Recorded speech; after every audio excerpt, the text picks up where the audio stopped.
very amazing to know a little bit your road trip as entrepreneur. Okay. So it's very simple. I started when I was 9 years old. 9 years old I was suffering a lot from bullying because my hair was falling out, and so at the age of 10, I started to do martial arts. When I was 12, I started to do karate. Martial arts, I started with judo, and then I started to do karate, and so that helped me a lot to shape the way I am, because I had the opportunity to live with a Japanese master. I had the opportunity to be in the very high performance levels with the national team. I was the first Portuguese to be world champion in karate. And so that helped me a lot the way I see the entrepreneurs and the entrepreneurial world. Because as entrepreneurs, I feel like we are athletes also. We are athletes that we are always trying to improve. And we go to the market, and we don't know if everything is going to work out or not. Sometimes we just have a gut feeling, and so my entrepreneurial life started a little bit around also the 9 years old, because I saw like a very small computer in the 80s. I fell in love completely, and all my journey was around computers, and I graduate in computer science. 1 year after being in the market, I started my own company, which was 25 years ago. And we started in software. We are building software for lawyers around the world. And also we have a spin-off in the company that started 2 years ago, where we help entrepreneurs to leverage the power of internet in their business, using info products.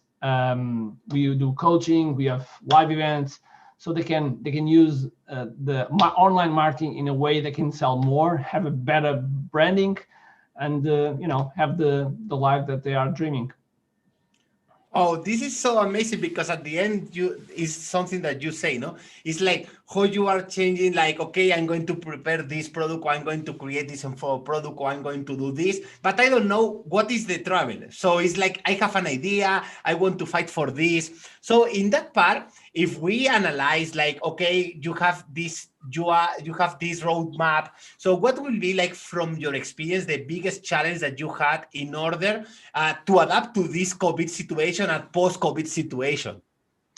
Okay, to adapt to COVID situation, to be honest, I didn't have to do a lot of effort, because basically I had so we are almost 30 people, and we had everyone in a building, which is mine, and so when we heard the news and we saw that, okay, we have to go online, I think we did it like in 3 hours. And with 3 hours, just planned a thing, and we went online immediately, and that gave us a very high security level in terms of even the self-trust in terms of the company, and so in terms of the organization, it was quite easy. In terms of the products and the community that we were building, one decision that I made, which was I think it was a key decision, was, okay, we are entering to a unknown time. We don't know. So this is time for living. So I asked my community to have a gathering every day. So every day in the mornings, no matter what, I was gathering everyone into meetings so we could help them to improvise, to come up with better ideas, because we had people that had amazing business and going almost bankrupt. And so we were there like every day. Every day I was with people. So it demanded a lot of effort and energy from my side. But I think it was a key moment, because we gave a sign to our community that we are here for you. So that was one important thing. The other one was, so I'm part of two big communities in terms of mastermind. When I say big, is not in terms of size, but in terms of people that are there that are really like top leaders and top people in the marketing world. And so I'm part of Jeff Walker's mastermind, and I'm part of Neil Patel's mastermind. And so these two masterminds, we were discussing also what can we do, to some of the people were a little bit scared. Some of the people didn't know exactly what is going to happen. And so I was the only one launching something in the middle of the pandemic. I was having a launch in the end of March. And so we went to quarantine here in Portugal in 13th of March. And so I didn't know. I had a budget for ads, for example, that I cut in half because I was a little bit scared. And to be honest, I regret that decision because the ads the leads were very, very inexpensive. So the people were coming and the people were at home, so they had time to see and so the show rates were very high. So we have a great launch in terms of our products. And so one thing followed the other one, and we did we were supposed to have a live event in May. So we postponed for August. We did that August. We had another live event in October. We did also the October, but we improvised everything else. We created a system based on an invention that two of my friends did, Barry and Blue. That invention was something very original in the world that helped Tony Robbins to set up all the things, to help the Russell Brunson with the CC Momentum Live. All the people start to do what we call Zoomzilla. That came from Barry and Blue. And so we created here also a Zoomzilla. I had a student that had so he was completely stopped because he was doing events, and suddenly the event stopped. And so I gave them this idea and we developed together. And so right now, everyone in the events are, zero work, and he's like top. He doesn't know what to do more because he's completely full. And so we created 2 live events that were really amazing. And so one thing after the other was really we were really pushing hard, helping and serving people, and at the same time the results were showing up. And so to be honest, we had an amazing year until now, but also it demanded a lot of energy from my side because with the quarantine, I have 2 kids at home. Sometimes I couldn't have the babysitter or my parents or the parents of my wife, and so it was demanding, because the time with the kids are cut in half, and they demand a lot of time, and so I had to be smarter the way I use my time. And so a lot of things happen. I know this is a very long answer, but this has been a very strange, weird year, and so so it's not a simple answer. But this is something like very important because at the end is how you adapt to this situation, and doesn't care if we have a COVID or we have other situation, that at the end is you are working to grow your business. You are working to move forward. You are working to help other people. And this is something like very interesting from the point of view of the business strategy, because some entrepreneurs, they say, oh my God, now is COVID. I'm going to stop everything and let's see what happened. How is the situation? Yeah, and a lot of people did that. And it was a very big mistake. Very, very big mistake. Because I think the question was, how can I help? And how can I do it in a better way or in a different way?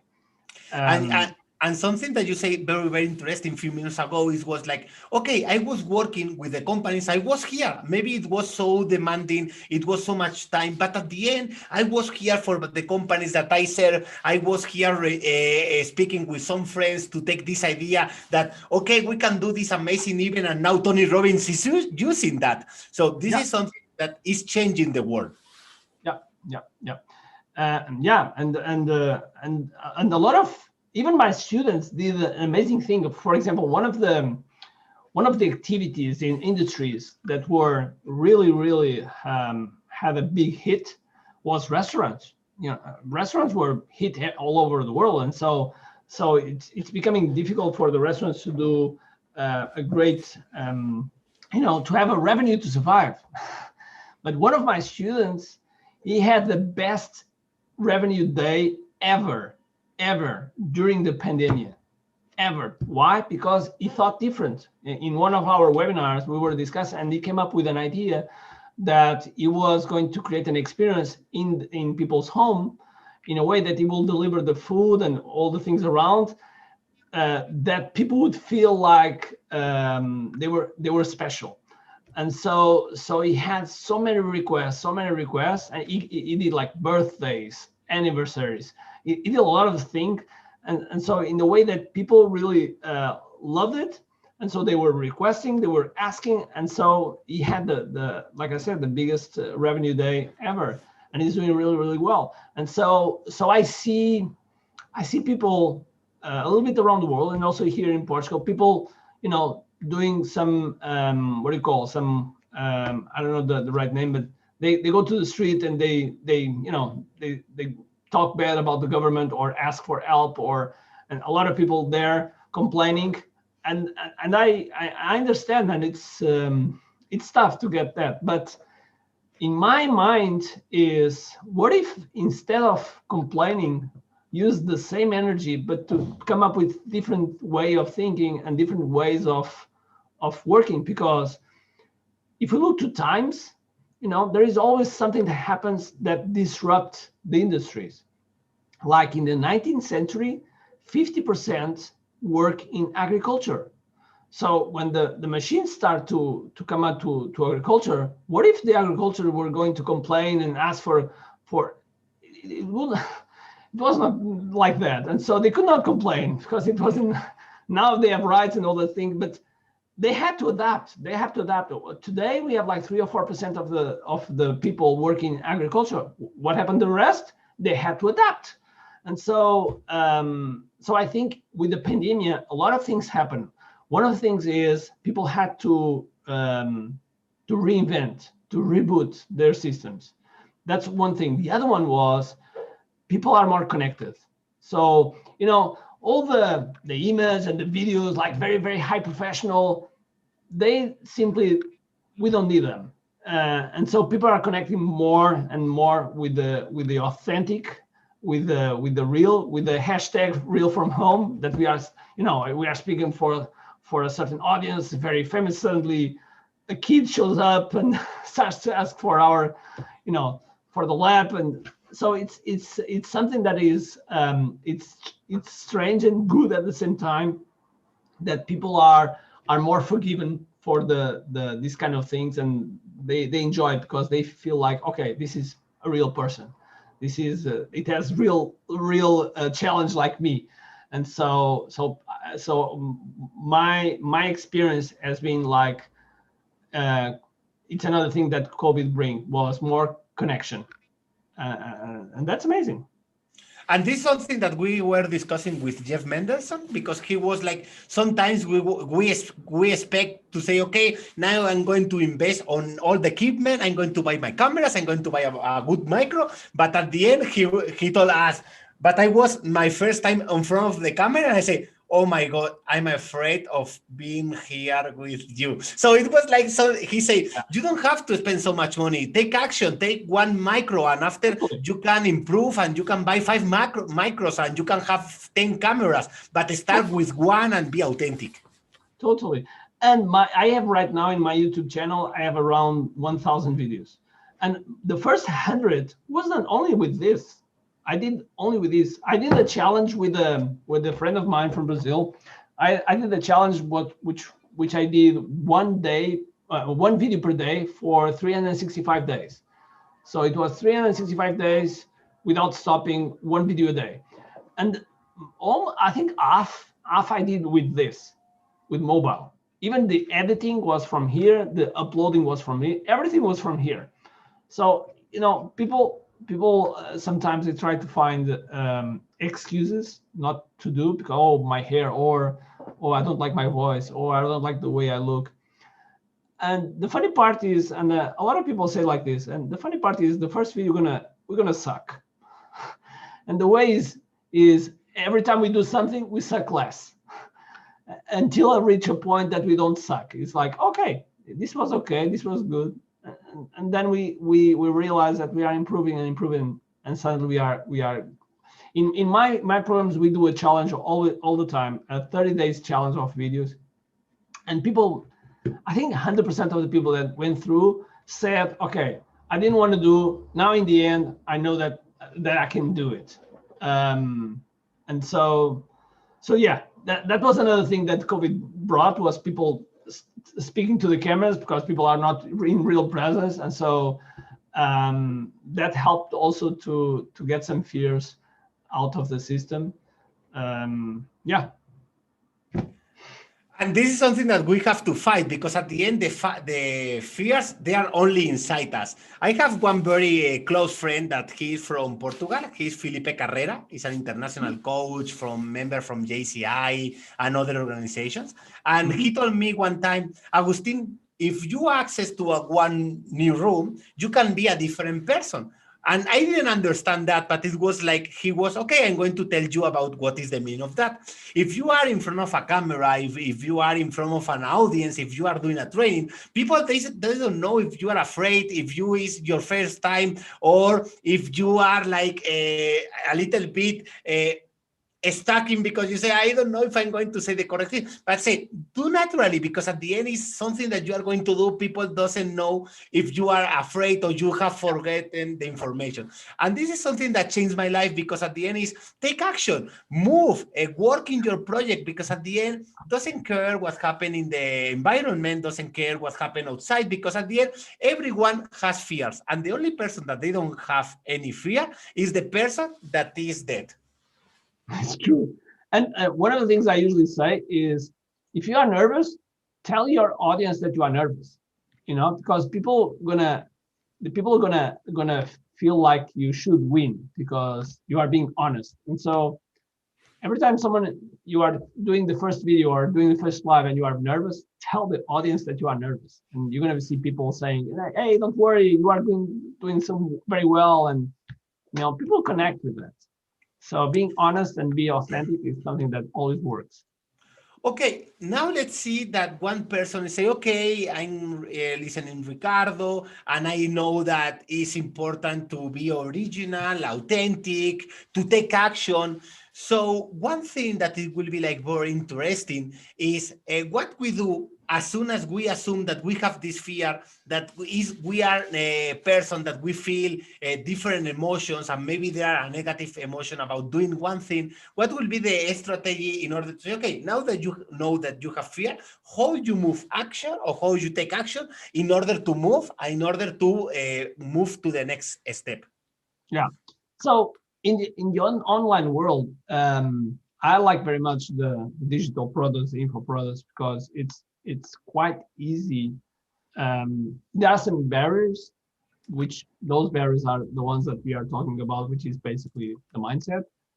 But once people get into action and start to create content, one of the things I always say to people is, if you don't know the niche or the market that you are going to work with, just create content and try to feel where you feel like your voice is there. And one of the things that sometimes people say, but I don't know exactly where should I focus.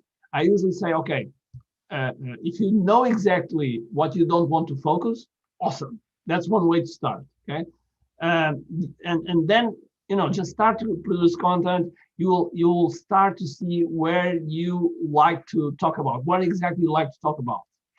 But if you already have like something that you are good at, some skill, or you're at your own business and you want to create content from your business, perfect. That's one of the things that you should start immediately.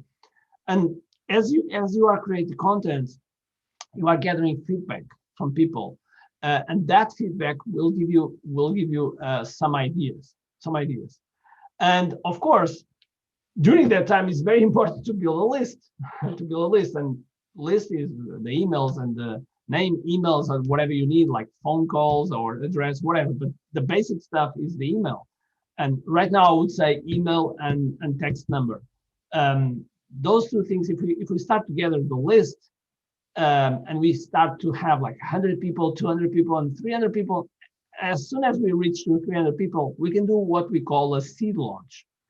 And the seed launch is basically a webinar where we invite people to go there. And then we do in the webinar, we give some, of course, we give value on the thing that we want to talk about. And then we do an offer.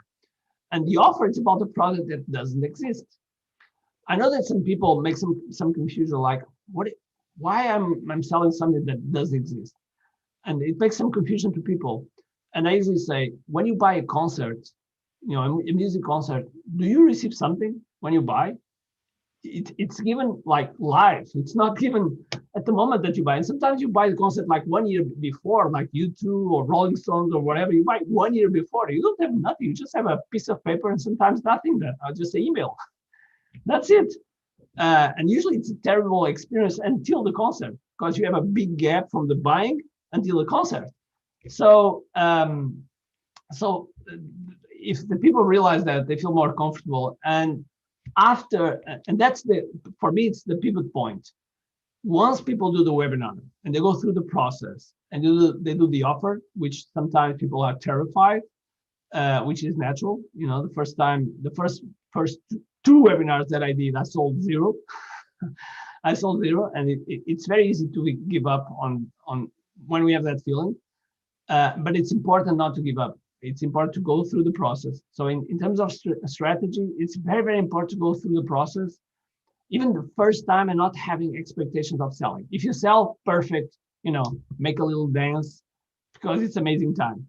But if you don't sell, don't worry. It's a part of the process. You need to see if it was a problem of copy or it was a problem of an offer. But if you make a sell, that is something like this telling you, okay, this has something to grow. This is something to grow. And from there, I would say that the most important thing is focus and learning. Focus on learning, because it's very easy. We make a sale, we make a product, and then we jump to another product. And that's a big mistake, usually, in the online world. I see a lot of people doing that mistake. I'm selling the same product for 2 years. And so we usually do a masterclass of 4 days. And so I'm going to do next masterclass in January. And we have been doing it for 7 times. And every time we are increasing. First time we sold 11 units, which is almost nothing. But 7 editions after, we did launches of more than in dollars around 700K in 4 days. And we cannot forget that. So we just passed 2.2 million, and in Portugal, only 4% of the companies do more than 1 million. So to have this growth, it's about focus. It's about also reinvest the money, because people usually, in terms of strategy, when they are growing the business, they don't reinvest. They receive the money, they increase their life standards, and suddenly they are not invested because they already have a very high life standard, and that's the big mistake. I could have a lot of things. Fortunately, I could have a lot of things. I have money in the bank for a lot of things, but I keep my humble life at the same level. And also, I don't take money from the company, so it allows me to reinvest. And every launch that we are doing, it's increasing. It's increasing. Sometimes double, sometimes triple. It's always doubling. So that is something that I would say that it's really, really important. Is start your content, do a launch for start your list, do a launch for your list, and stay focused on the product. Hi, Ricardo. Good to see you and to listen to you, all your experience.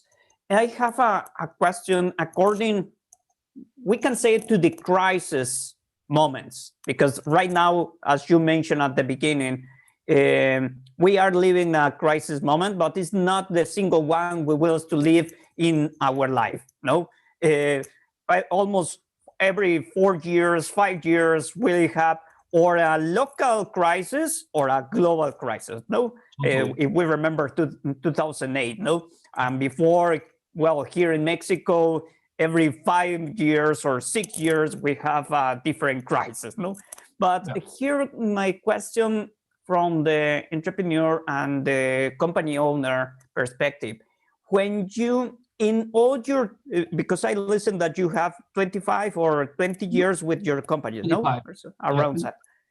that. When you had a bad business, is one question. What did you do it, or what's happened? Yeah. How did you overpass that moment and analyze? That is one first. And the second one, in case that's in this during all your life or your company owner, if one of your companies was a bankruptcy, what's happened? How did you recover, or how did you overpass? You increase or retake it? That. So I never bankrupt any of my 4 companies, but in 2002 and 2002 and 2006, I almost bankrupt. And the first one, in 2002, in 2002, the big reason was putting all the eggs in the same basket. That was the one of the biggest reasons. And what happened was I did a launch of a software launch. I did some crazy thing, which in terms of marketing, it worked very, very well. We did $1 million in like 15 days. Well, a little bit more, maybe 1 month. It was really amazing. But I sold everything to a company that was making the distribution of the software, and they went bankrupt. And so we sold, but we didn't receive the money. So we had the clients on top of us, but we didn't have the money. So it was a tough situation because I didn't want to leave the clients, and at the same time I didn't want to leave my team. And so that was a very, very tough moment. Because when I was doing martial arts, I was world champion. And so in my mind, everything that I do, I have to be the best. It's something in my mind. I have to be the best, everything that I do. And so to see that position, for me, it was very, very, very tough. It was like, I cannot be a failure. I cannot be. And to be honest, in terms of law, it was smarter for me, not now because the laws have changed, but at that time, it was smarter to close the company. All the credit, some of the credits that I had would not receive anything, and I will open another company in another name, and it would be fine. But for me, one of my biggest values is honor. That's my biggest value. And so it was not honorable to do that. It was something legal, but it was not ethical. And so I could not do. So I looked to myself, and at that time when that hit me hard, I had 4 accounts with minus 25,000 euros. So more or less $120,000 minus. So minus that I was owing to the banks. And also besides that, I had some loans that I used to invest in the software. So I was totally negative. So in my mind, I was like, how can I survive with this? But fortunately, one of the things that I've been built all over my life, and even now I continue to build, is a really, really good network, a really, really good connection. And so fortunately, some of my friends helped me, gave me some loans, which gave me some oxygen, to breathe and to think a little bit more clear. And that time, one of the things that helped me to overcome that crisis was basically two things. First, my mindset. It was critical because I could go to bed and sleep, because I could switch off my mind and sleep, and that's really, really important, because if you don't have energy, everything falls apart. How did you do it? Well, it's 30 years of martial arts. So and I did martial arts in a very, very deep way. So in the way of controlling the mind, controlling the body. I did emotions. Emotions, yes, emotions, and so that helped me a lot to control everything that would happen, because our brain it's a machine that usually has around 90,000 thoughts every day. And those 90,000 thoughts, maybe like 80 to 90% are about us. And maybe 80 or 90% of those thoughts are really bad things, like things that I'm not going to do it. I don't know if I can. It's stories that we have, and we all have it. Even the best fighters that I know in the world, they all have those stories. There are moments that they feel, okay, something's wrong with me. I don't know if I can. I don't know if I'm going to beat the other one, if it is a fighter. So it's those stories are there, but it's very controlled it's very important to control those emotions and those stories and lower them, and to put the other ones on top, and to have a action plan. And that was the key moment. It's like, okay, I have this problem. That is something that I learned a lot. Is it's no useful to talk about the problem. Let's talk about solutions. It's something that I always had with myself. I allow myself, I have this rule. I have allowed myself to have a 15 minutes of pity of myself, or, whatever, crying, whatever, I have 15 minutes. After those 15 minutes, I have to come up with a solution. And so that was something that helped me a lot to come up with solutions. And one of my sources to come with some solutions was a book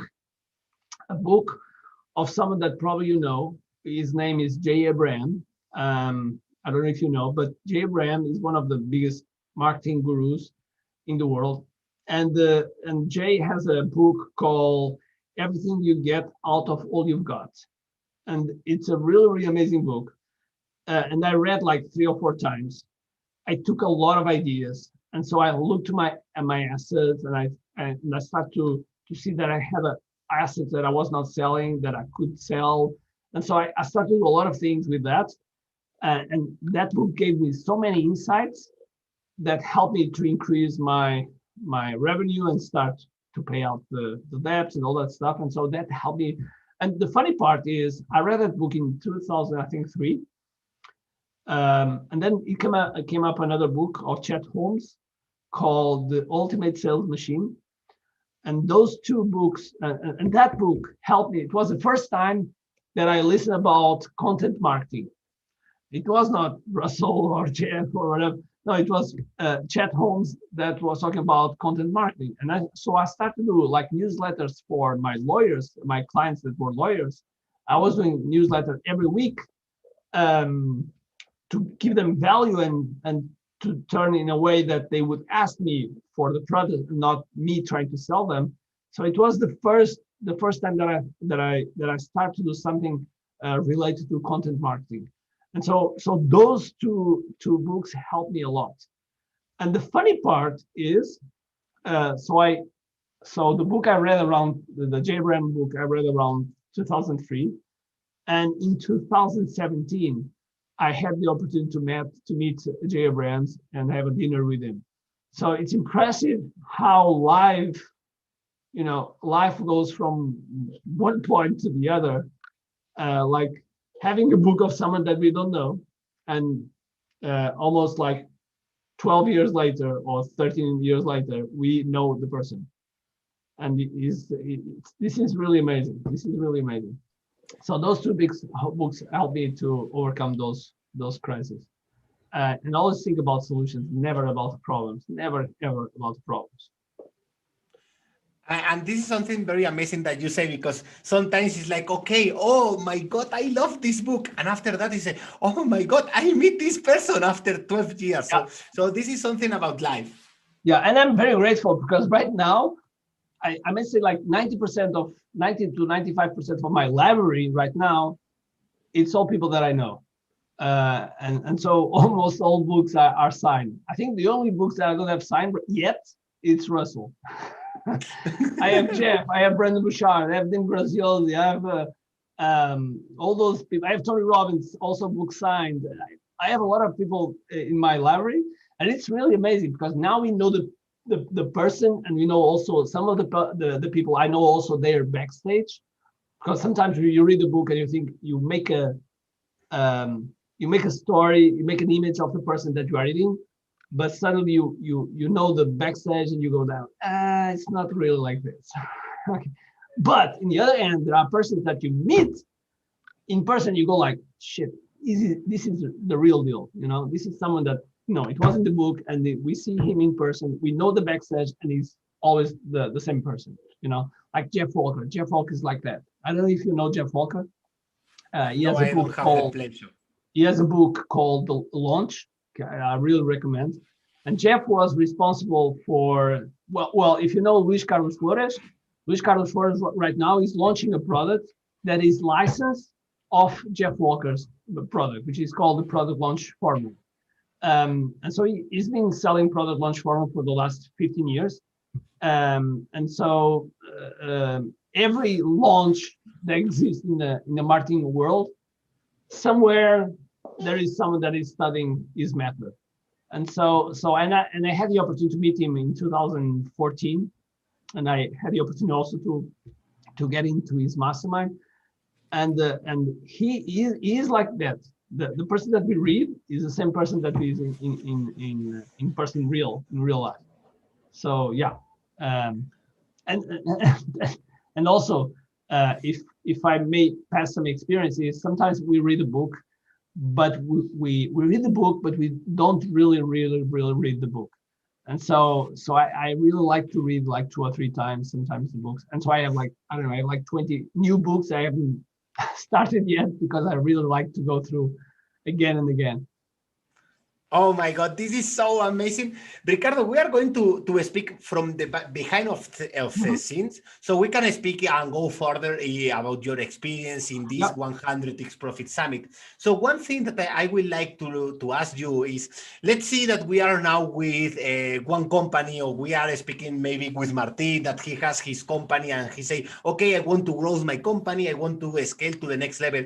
What will be like your advice or the milestones that he has to achieve in order to move forward, and in order to say, okay, I'm going to pass the $1 million, I'm going to achieve this $2 million in the next 12 months. So what will be like these milestones that he has to achieve in his project in order to grow, but growth like in a formal way that is going to help, but with this fundamental that is like very professional, so they are not going to grow, and after they are going to come back. Yeah, it's a very, very good question, because when I had the first almost bankrupt, I got scared, and I was growing at that time, and I got scared and I said, okay, I don't want to grow. I just want to start, go to a certain level. And every time I receive a big project, I will hire, freelancers, whatever, and so I can control my costs. So I was, 10, 15 people, 10, 50 people. I was always around that number in terms of the team. And then I met a friend of mine. His name is Jason Friedman. He is a serial entrepreneur. He sold his company for more than 8 figures. He took his company from 0 to 150 million in very few years. And right now, last year he created another company, and on the 5,000, the Inc. magazine does a ranking of the fastest 5,000 companies in US, and right now is number 64, which is pretty amazing. Right? His growth is like 5,000%. And so when I met him and I heard his story, we were walking around I remember very well. We were in Colorado, a small village called I don't remember the name. Colorado. Shit, but it will come up. And we were walking around the river, and I asked him, "What exactly did you do to have that growth? Because for 7 years you were like 2 or 3 million, 2 or 3 million, and then suddenly you go from year 7 to year 11, like in 4 or 5 years, you went from 7 million to 150 million. Sell the company. What exactly did you do?" So and he said me something very important that had a big impact in me, which was, we just decided, because we were dabbling. We decided to grow. We said to ourselves, like, let's make a decision of growing. and that had a big impact in my life. And at the same time, I thought to myself, in martial arts, it's the same thing. We can train. But if we don't decide that we want to go for a champion, we will not win. So it's the same philosophy. So I came up with my team and I said, okay, let's make a decision and let's grow. So we made a decision. So after the decision, we created a vision where, okay, if we really didn't have any obstacle in terms of money, time, resources, how would be our company? What would have, if we take out all the obstacles, all the things that we say, it's not possible, take out all of that. Let's brainstorm. Let's just imagine. Let's just, imagine. And so my team said, we would have a kindergarten for our kids. We will have someone that would pick up in our home, all the things. And that gave us a vision. And I know this is a little bit cliche, telling, you need to have a vision. Yeah. But sometimes we need to have a vision is something so unrealistic that we don't believe in. We did in a reverse way. We create the company that we really wanted, and then we start, okay, this is our vision. Now let's reverse engineer. Let's try to see what exactly we need to do to reach that point. So we start to re-engineering, start to see what exactly we need to do. So that was the third thing. Action plan, not detailed, but like in a macro view. So that was another point. The fourth thing is, and I must quote Jay Abraham. So Jay Abraham says that to grow in revenue, you have to grow in three variables. The first is the new clients, the second is the average per sale, and third is frequency. I think you probably know. But sometimes people know, but they don't know exactly what's the power of that. So what I did was I created I took 3 big papers in my office. I put in front of me, every day I would see that, and I would put all the strategy and tactics that I was doing for getting new clients, frequency, and average of sale. So I was every day I was thinking about, okay, what can I do to improve, have more clients? What can I do to have more, to buy more? Or what can I do to have the frequencies to grow? And so that helped me again to grow the company. The other one that I must say is, and I took a master in business degree, which was to understanding a little bit about accounting and all the stuff that usually the entrepreneurs don't like. Okay. But it was important to also the laws and all those things. They were important because for me, the accounting was something that I would pay and someone would do the papers and that's it. But it's a stupid thought, because I lost more than probably more than 1,000 euros in doing that stuff, because the accountant didn't understand exactly what I was doing, and so that miss of language between each other was hurting my company. And so that was also one of the things that helps entrepreneurs to grow is, okay, you can pay someone, but you have to speak their language. And also are the rules of the business, no? Yeah, it's exactly. the way that we can do other business with other companies. No? Those are the different rules that we have in each one of the countries. And then it comes, which also is something cliche, but it's really important. It's about the team.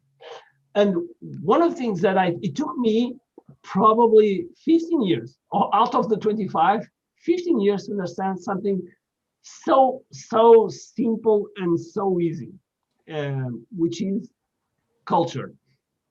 And everyone talks about culture, but I see very few companies doing it.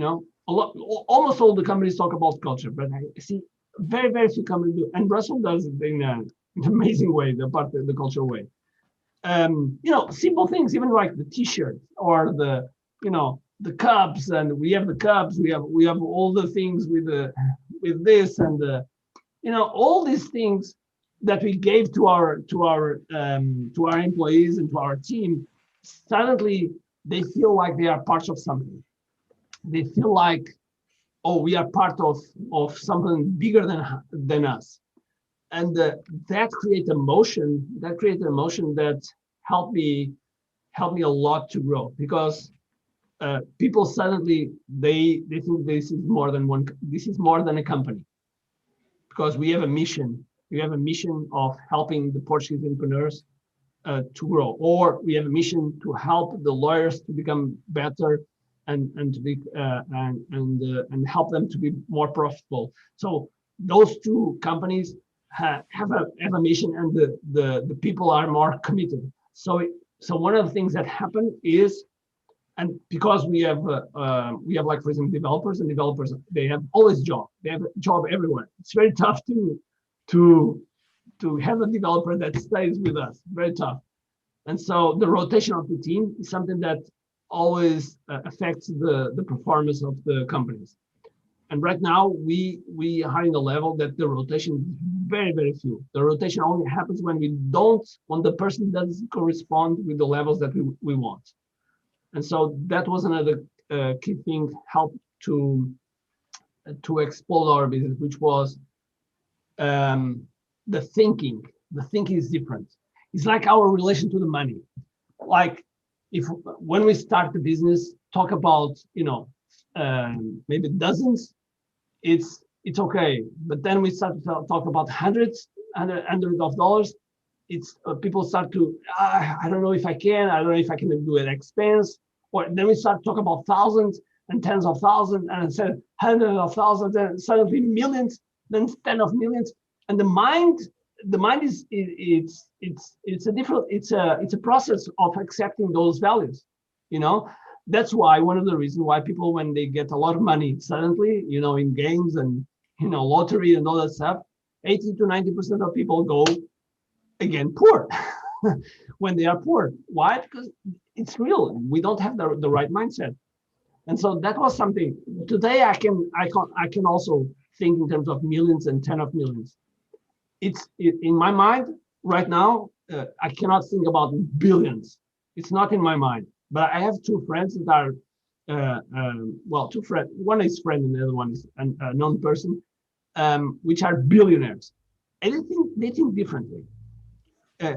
Billionaires, they think differently. And so that thought is also something that we are working on ourselves. And so besides the business, we have to work also in ourselves, because it's very easy to grow the business. And with Jason, I learned that lesson, which is, if you grow too fast, you also can go bankrupt. Yeah. People don't realize that. People sometimes they say, we need sales. And I always ask, do you really need unlimited sales? Can you? Because usually when we are talking about, like, for example, imagine we are talking about strategy, and we say, okay, what kind of scarcity can you put in your launch, in your sales page? What kind of scarcity? And people go always like, no, I don't have any scarcity, besides time. And I always ask, if you could have, if 1,000 clients would get into your company, could you manage that? Most of 99.9% of people say, no, I couldn't. Okay, what's the limit? Oh, maybe 10 per week. Okay, that's just scarcity. Okay, you can all have 10 clients. And so yeah, those lessons helped me to grow the business faster, because it's like I said, in my country, Portugal, we have 10 million people. It's a very small country. Only 4% of the company do more than 1 million. The average salary per month is around $900 per month. So to go from 0 to 3 million, it's something that if I could say, like, okay, I did 0 to 3 million in 2 years. Yeah, but I cannot forget I have 23 years behind that. Some people usually forget that. It's very easy to say, in the marketing point of view, I went from 0 to 3 million. Okay, but in terms of real, no, we have 23 years behind that as a backstory that helped us to understand how this works. So yeah, I would say those are the key points. And this is something like very important because you say, okay, I move forward like very, very fast, but it was because I have 23 years of experience. So, and because I changed my mindset and I was doing the things that I have to do. So imagine now that you have a very special coachee that he's training with you, and then he say, you know, Ricardo, I want to move forward. I want to scale to my first million. Now I'm doing well. I have more than a salary, and I'm doing my business, but I'm a sole entrepreneur, but I want to scale to that level. So if you are going to coach this person for 12 months, what will be the most important things that you are going to work with him in order to achieve that he's going to move forward and to say, now I pass off these 4% of the companies that make more than $1 million. So I have a team that is working with me. I have a culture, but how will be like these like steps or the strategy that you will help them to inspire and to work with to in order to achieve these 4% of companies that they make more than 1 million. So one of the things that I usually work is people have to know exactly what is their business plan. In terms of business plan, I don't say like a big Word document where it exactly put a lot of things inside and they never look to that. The business plan is like the ladder value, the ladder value that we all know, that Russell Brunson also always teach, and it's basically essential model. It's really important because people with that kind of model, they know exactly what are the gaps. What are the gaps? What are the products they need? What are the where the clients are coming? Because sometimes people don't know exactly the clients where they're coming. They don't have a system in place to get clients. Because one of the things that I usually say, okay, if you want to increase, let's increase. But again, if you want to go to 1 million, but you don't have the right team, you don't have the process in place, you can go to 1 million, suddenly you are bankrupt. So you have to have the structure to get that. And so first, okay, let's see where is the ladder value. But if he doesn't know exactly what is the market, he has to know his avatar. He has to know exactly what is the avatar. So those two things are very important to me because they can doing some money, but they can have a lot of confusion in their business. One of the things that I ask usually is like, okay, tell me your business in 5 minutes, in less than 5 minutes. If they take more than 5 minutes, it means that their business is a big confusion. And there is a saying that confusing minds, they don't buy. People that have confusing minds, they don't buy. So if you are confused in your business, how can you sell more? It's impossible because people will not get it. It has to be very simple. It has to be like water, you just grab it and drink it. It has to be very simple. And so that is the first point. The first point that I start to work with them. The second one, it depends on if they have an offline business where they are putting you online as something to add, or it is something to migrate and substitute. To be their online is the main business, or it's something that are adding. Depending on that, I start to work. Okay, so if you have a product that usually it's in the middle tier, so and we have to have more clients get in. Okay, let's work your lead magnets where you can you can put more leads into your funnels, into your launches, so you can have more sales. Okay, because if you have already sales, if you are going to have sales, it means that you have a conversion rate. Okay, it means that if you put more clients, if you stay with the same conversion, you get more revenue. It's simple. Okay.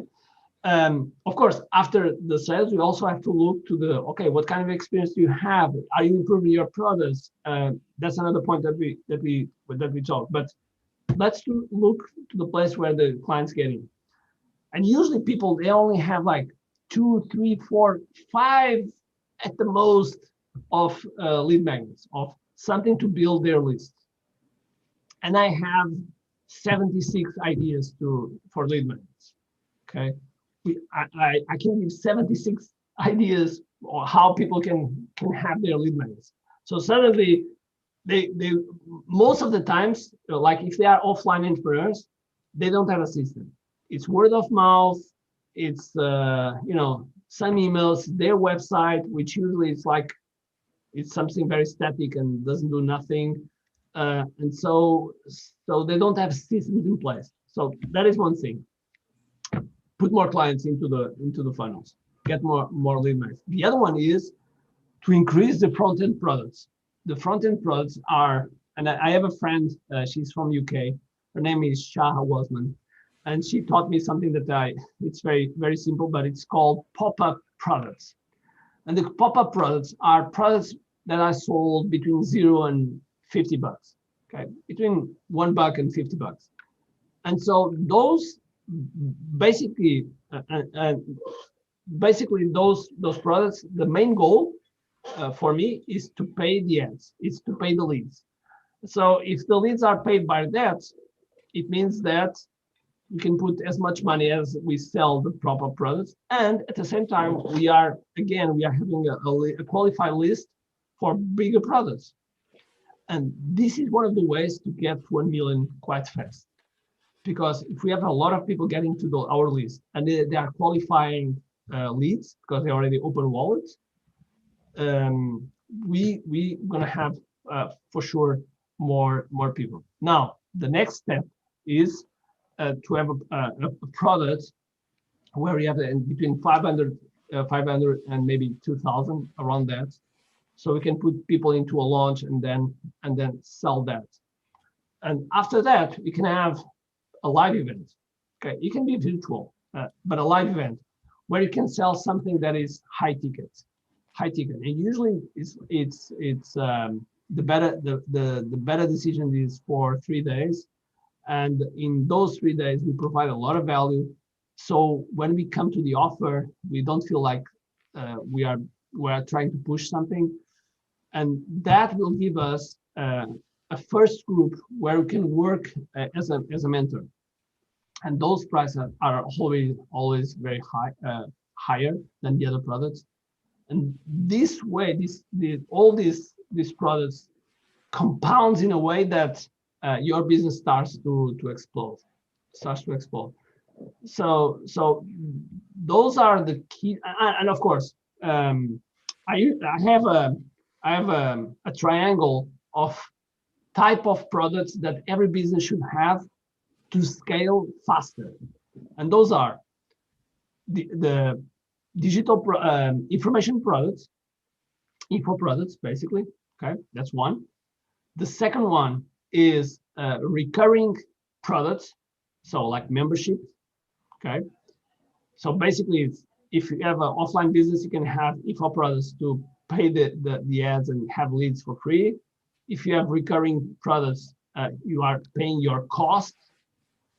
Now, if you have software, I don't care what industry you are, if you have software in your business, you can scale a lot. So if you have these 3 products and then your core business, it means like if a pandemic happens, if something economic like we were talking about every 5 years or something, those 3 products will give an extra protection to the business in a way that is difficult to go down. And so I have software, I have recurring, and I have the info products, and that gives us a total secure way. Because some of our business during the pandemic, they went a little bit down in the lawyer's business, but even though we double, and so those 3 type of products, they give us a big layer of protection. And for me, even the restaurant or hotels can have that, and that will help for sure to have a better business and a scale for 1 million or 2 million or 10 million. Perfect. So this is amazing. So Ricardo, if you have like 1 minute phone call with yourself in 2015, and then you say, Ricardo, I'm calling you from 2021, what will be the lesson or advice that you will share with yourself? Yeah, start to do your list. And that was the first thing, like start to do your list immediately. Don't because I was not like doing a list like that. In 2015, I started to do some content. And fortunately, I didn't give up, because the first year I didn't have anyone seeing my content. But and today we have I don't know, probably half a million people that see our content every week. And so what I would say is, start with your list. That's the first thing, okay? No matter what, and then start selling. Because the thing is, when we sell, the first time that we sell online, we start to believe that it's possible. That's a key moment. The first sale, it's a key moment to believe that, from rational to emotional. It's one thing is like we believe here, the other one is like we believe here. And I would say to myself, like, okay, start building your list and produce content as fast as possible and do the first sale. When I mean the first sale, it's about the info products, because that will give you ideas. And the other thing I must say, the other thing is 2015. Okay, 2016, I was already inside the mastermind. So, because if I would not be in one, I would say to be in one, because that gave me a big difference also. And sometimes people forget that if we want to be like with business people, because we want to have a company, we have to be on that. Can be on a mastermind, can be on a group, can be on a networking platform, whatever it is the channel. It's really, really important. And again, when sometimes we learn something and then we forget, and then I don't remember that I used to do this and it was so good. That happened to me. The way I became world champion was because in 1992, I went to a Japanese master. I stayed with him for 100 days. So I was with a mentor. I was fighting every day with the best of the best. And so I was always being kicked out, always being completely smashed. But I was in an environment with the best of the best. So it's natural being with the best of the best. I became the best. At least for 2 years. And so that it was already something that I learned in 1992. Why did I forget and only remember in 2015? Sometimes we are stupid. so in 2000, fortunately in 2008, I said to myself, I have to find a group. So I was in a quest to find a group. It took me 7 years, because I went to Frank Kern, I went to Tony Robbins, I went to a lot of people, but I didn't like very much the groups at that time. But I really enjoyed Jeff, and now with Neil Patel. So those two groups and also I'm in the 2CCX, and so those groups help me to be in an environment where we push our game. It's like, okay, in Portugal, the values that I'm telling you is amazing. In my group with Jeff Walker, it's shit. Because I have a person there that right now in 3 days made 23 million. In 3 days, 23 million. So it's like when we are feeling like we are the king of the world, we look to those numbers and we look, okay, I'm shit. So I still have to a long way to go. But of course, this is only a way to motivate ourselves. And so those groups are really, really important. And Ricardo, if we start to think about the last question that we can speak in this event, because now you have other activities and other live events, what will be like this lesson that you want to share with all the audience that is listening 100x Profit Summit, and they are watching you and say, oh my God, it was amazing. And what will be your lesson, your advice? Yeah, it's a good way. One of the things I would say is never wait. Do it, because every time we're trying to do as perfect as possible, we are missing something. So never wait. And not waiting, it means that you have to be focused. focus on one thing and believe it and go for it. Of course, don't be blind, be smart to adapt, but go for it. Because there is one saying that I always keep in my mind, and I always write it's like, this is the brand, but this is like the manifesto. We always have here a sentence, which is, it's impossible to beat someone that doesn't give up.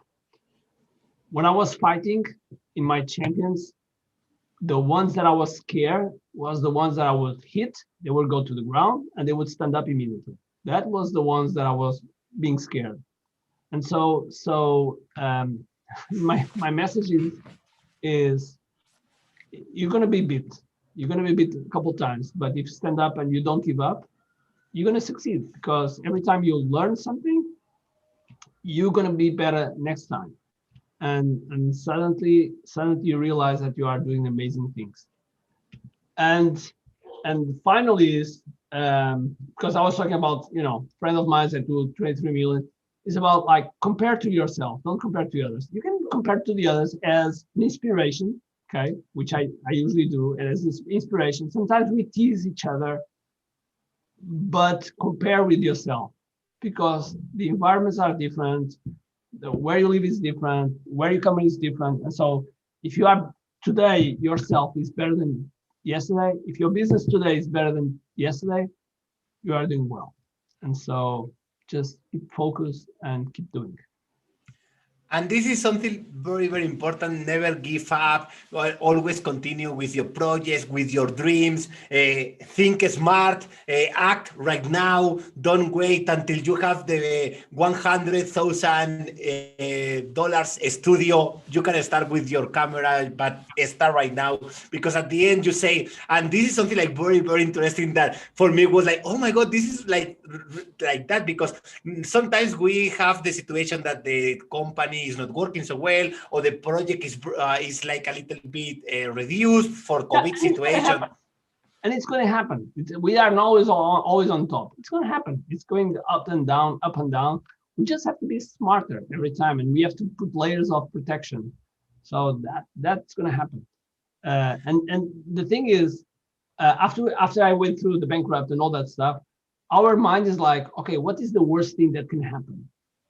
Oh, maybe it's that time. Oh, I've been there. So okay. No big deal. Yes, and at the end, it's like you say, okay, the Kaizen process, I will be today a better person than I was yesterday. Totally. So, Ricardo, it was an amazing experience to have you here in 100x Profit Summit. Thank you very much for being at this time in Portugal with us, connecting on live, and thank you very much. It was a pleasure to have you, and we are so inspiring with your example of life and all the other techniques that you share with us. Thank you very much, and thank you for having me here, and have an amazing summit. Thank you, and I wish you the best for the Merry Christmas season. Thank you very much. Bye-bye. Bye-bye, thank you. Have a good day.